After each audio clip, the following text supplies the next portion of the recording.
Hello, नमस्कार. कल्पेश राज Kubal, Maharashtra times.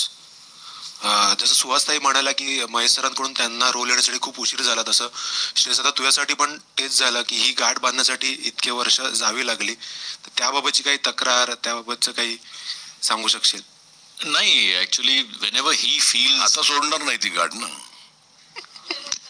झालं तुम्ही म्हणेपर्यंत की तुला श्रेयस शिवाय कोणी दिसत नाही का, तोपर्यंत सोडणार नाही.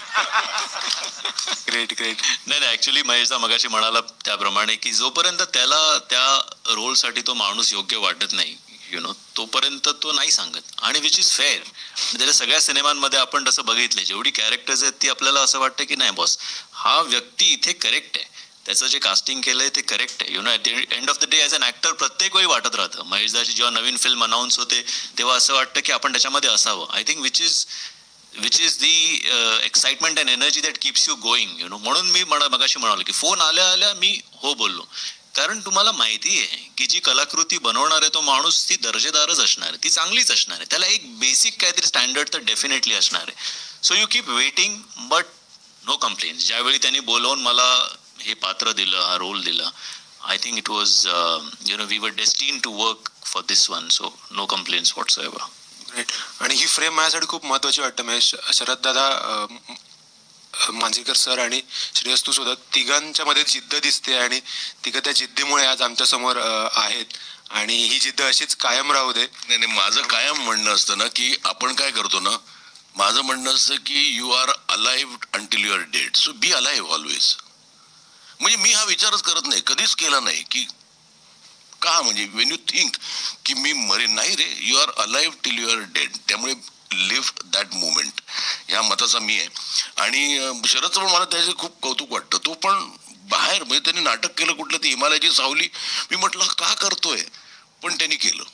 म्हणजे मी ह्या कॅन्सरच्या ऑपरेशन नंतर जेव्हा बिग बॉसचं पहिलं प्रोमो शूट केला ना, तर मी अख्खा आतमध्ये ट्यूब लावून इथे पिशव्या बांधलेल्या आणि शूट केलेल्या मी, इथे पोटात बिटात सगळ्या ट्यूब होत्या, कारण त्यांना प्रोमो जायचा होता. पण it doesn't, there is always a next time. म्हणून मी श्रेयसला पण म्हटलं, अभि we are as good as new. माझ्याकडे पण 3 आहेत. एकदा तिघांच्या जिद्दीसाठी टाळ्या झाल्या पाहिजेत.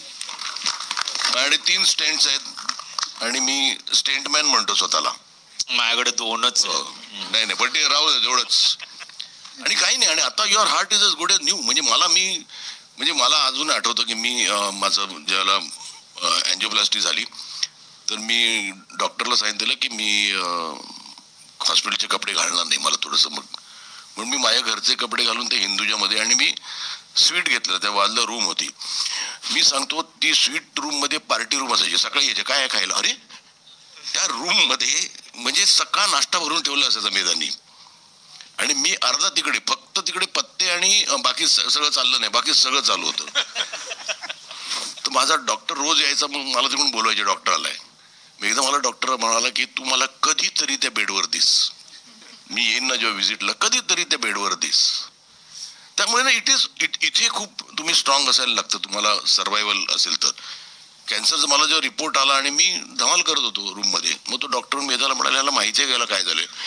तर मला ना हसावं का रडावं कळलं ना. म्हणजे you should be happy. What do you expect me to do. मी असं डिप्रेशनमध्ये बसून की मला कॅन्सर झालं म्हणून बसायचं का, नाही. म्हटलं आय विल ओव्हरकम दिस. हा थॉट तुमच्या डोक्यात असणं खूप गरजेचं आहे की आय विल ओव्हरकम दिस. आणि त्यामुळे मी अजूनही आहे. म्हणजे माझ्यात प्रॉब्लेम नाही आहे तसे नाही, खूप आहेत, पण मी सांगत नाही. पण आय प्रिटेंड ॲज इफ मी आत्ता मॅरेथॉन धावू शकतो. अजिबात नाही, 3 किलोमीटर पण धावू शकत नाही. पण you have to believe that you will run. माझं ते म्हणणं आहे. Thank you so much. थँक्यू.